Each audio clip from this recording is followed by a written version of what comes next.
Ihahanay ng UAAP ang sistema ng collegiate basketball sa pamantayan ng FIBA sa Season 88 na sisimulan ngayong weekend. Narito report ni teammate Jamaica Bayaka. Binigyang diin ni Commissioner Jai Reyes ang pag-aayon ng officiating at mga rules ng FIBA standards para sa UAAP Season 88 basketball. Layo nito na mas mahubog ang mga manlalaro para sa international competitions. Everything with FIBA standards, you can see that with our referees.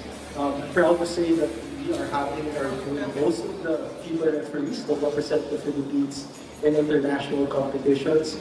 One exciting development would be we would be miking up our referees, not yet for broadcast purposes, but for assessment and grading purposes of our referees.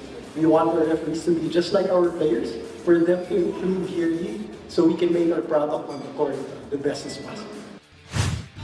Kasama sa mga pagbabago ang implementasyon ng penalties at suspensions alinsunod sa international rules.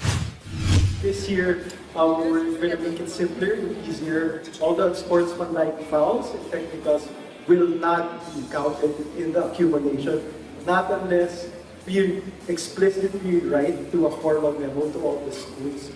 So once we deem that a play is not a basketball play or it's harmful or it's not in the spirit of sportsmanship, that is when we are going to write for accumulation of suspension, because some of the technicals are just faking a foul or delay of games. We don't want that to affect the outcome of the season. So those that are not basketball plays with bad intent, those are the ones that we want to punish first.